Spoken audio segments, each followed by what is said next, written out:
Is Batman Begins on 4K worth the upgrade from Blu-ray? Well, let's talk about it.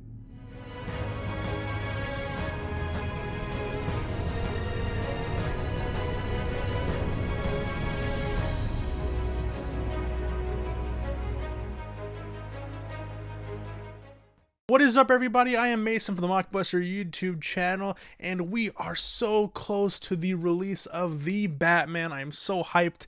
I have my IMAX tickets pre-ordered.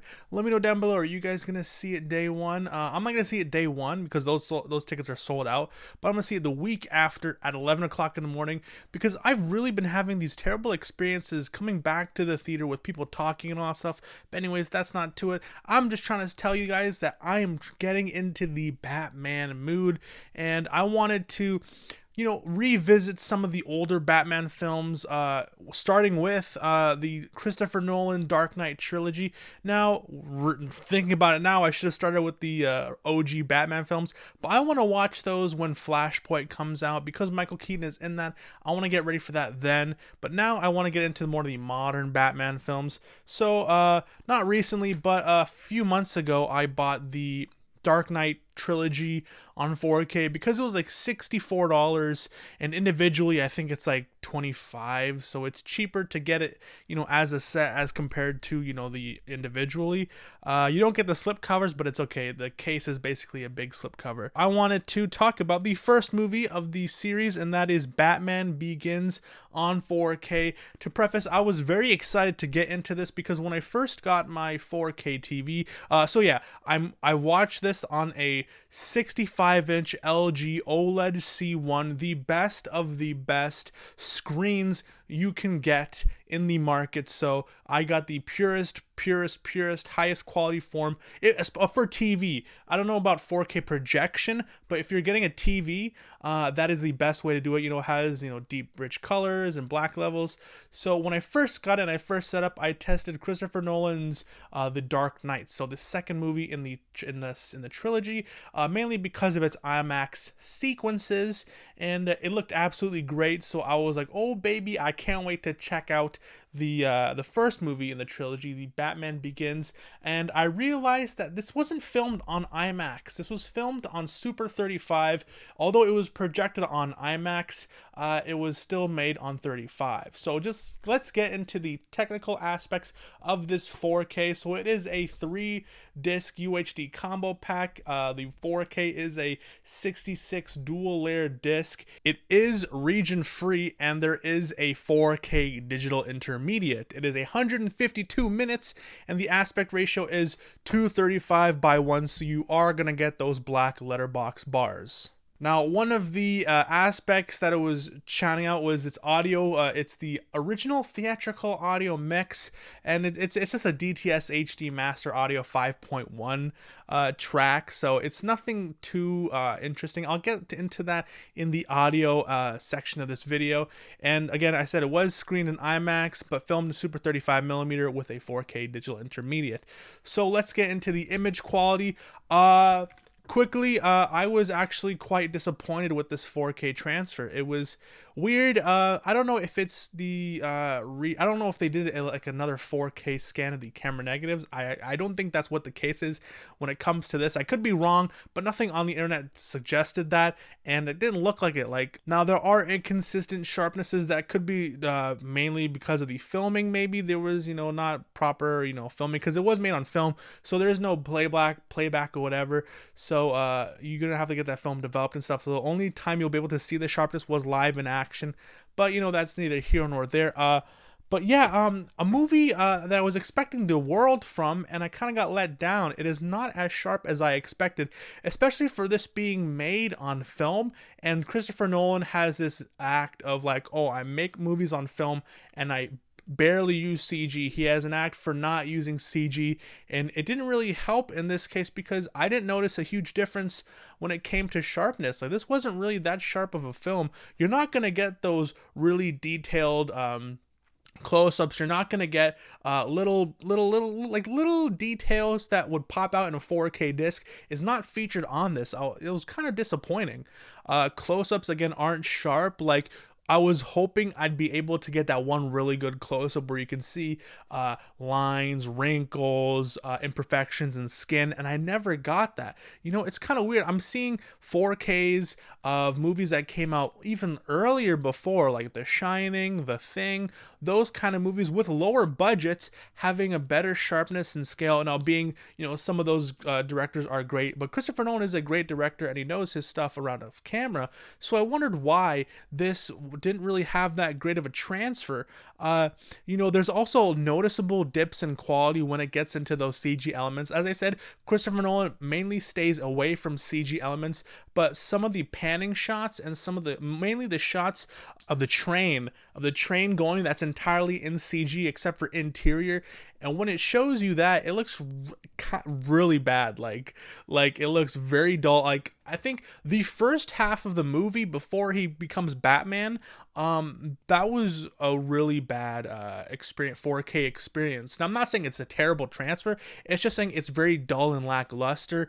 When it gets into the Batman scenes, it looks a lot better. But that first half, I kept looking at my disc to make sure that, hey, am I watching a 4K disc? I had to go to the settings and realize that the kilobytes and all that stuff were really high and stuff. So yeah, it is a 4K Ultra HD, you know, disc, but it just doesn't look like it. Now, it sounds like I'm shitting on the disc. There is improvements. You know, there is better grain structure. Grain isn't noticeable at all, and there's no DNR, so don't worry about that. But yeah, the grain's good.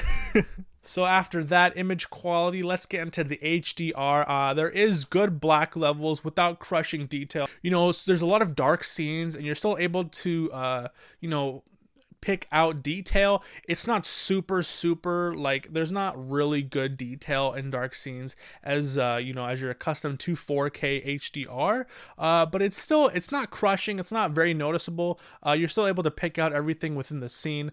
You know, when there's fire, it looks pretty good. Faces have color to it, they look more lively, but again, nothing really impressive for a movie made on film with a 4K DI with added HDR. I don't think there's HDR10 or anything like that, but it's just, it doesn't, you know, I'm using it with Dolby Vision. It didn't impress me. Now, next is the audio.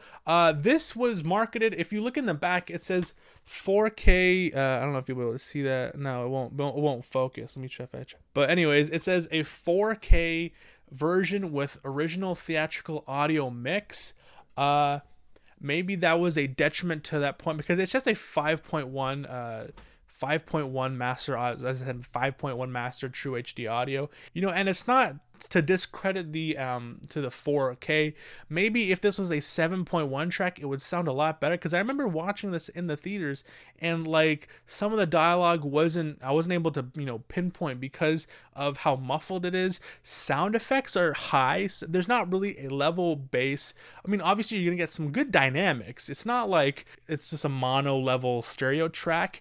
It's just that, you know, sometimes you want to be able to hear what people are saying, especially when it comes to Christopher Nolan's Dark Knight movies, because, you know, this movie doesn't have good action. A lot of its, you know, power comes within the character development, its storytelling, and, you know, its dialogue, the quirky. There's a lot of like good comedic scenes in this that aren't too pandering as like humor, but there's good humor in this film. So when it comes to that, you want to be able to hear everything clearly. So there's a lot of scenes, you know, where, you know, Batman is riding his Batmobile. You can't really hear what he's saying. Music is heightened, sound effects are heightened. So if there's music and sound effects and someone's trying to talk, you really can't understand what they're trying to say. Music is louder than dialogue in certain parts, and there's inconsistent audio levels. Like sometimes I'll have to heighten up the audio. Like there's a lot of, you know, putting the volume up and then putting the volume down. Like there's a scene where someone was whispering like, and then all of a sudden, bam, and there's like a huge explosion. I'm like, fuck. But there is good bass. Like I'll give it to you that explosions sound very rich and, you know, full of depth. Punches sound good. Punch is a bit weird because it's after the fact sound effects, and it kind of sounded a bit like very like, yeah, this definitely sounds like some guy hitting a sandbag or something, and they just added in. That was a bit weird. But my only problem is that this is the same audio track that was featured in the standard Blu-ray, and nothing really added to it. So that was the audio, not that great.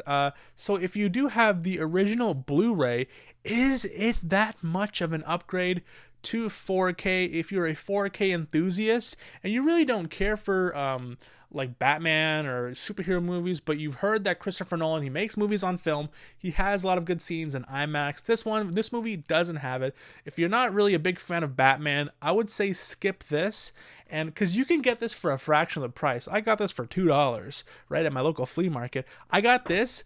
If you got this individually, this is almost $30 to get it like single, like by itself. Thankfully I got it with the set, so it was a bit cheaper in the long run. But yeah, this really doesn't warrant its price point. It's not an impressive upgrade besides the grain structure. Like, if there is very vibrant lights, the grain structure on here is very heavy. Here it's more smooth, but without DNR. Again, as I said, there's no DNR on this. But yeah, that seems to be the only improvement, is the grain structure. Same audio. The HDR on this is not really that much improved for it being a freaking printed on the actual cover. It doesn't really, give you that wow effect that you really want when, especially comparing this to the Dark Knight and the Dark Knight Rises. This feels very lackluster, and it's very disappointing in my opinion. I mean, I've seen better 4K transfers from movies decades older with a fraction of the budget, so this has no excuse to why this movie looks the way it is. CG elements, when it's introduced into that, it looks really, really soft. Like, The Matrix on 4K looks so good. When you compare it to this, a movie that came out 6 years later with a bigger budget, it just doesn't. I can't equate it, So yeah, if I had to give it a number ranking, I would say the audio is a 6 out of 10, a video is a 6.5, and the HDR is a 5 out of 10. What's cool about it is that you're not really losing any bonus features.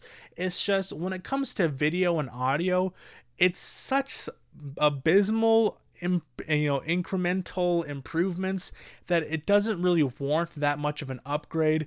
But again, if you're getting the whole set, I mean, I guess you're not gonna do that, but because it's still gonna be cheaper. But if you're trying to buy it by itself as a 4K made by Christopher Nolan and you're expecting that kind of level, you don't really get that. So yeah, that was my review. Kind of sad. I was really expecting a lot from this 4K, and I didn't really execute that well. But anyways, yeah, let me know down below, do you guys have this on 4K? Maybe it looks better on a projector. I don't know, but me having a like $3,000+ TV, a big TV, with all the bells and whistles, this movie just does not look that great. But you may have a different experience with your screen and with your setup. But anyways, let me know down below. Yeah, so do you have Batman Begins on 4K? What do you guys think about it? Let me know down below. And please, if you enjoyed this review, leave a like, subscribe, and thank you so much for watching another video of mine. I am Mason from the Mockbuster YouTube channel. Please, please, please have a good day, night, evening, afternoon, whenever you watch this. Please stay safe and God bless. Cheers, and where are the other drugs going?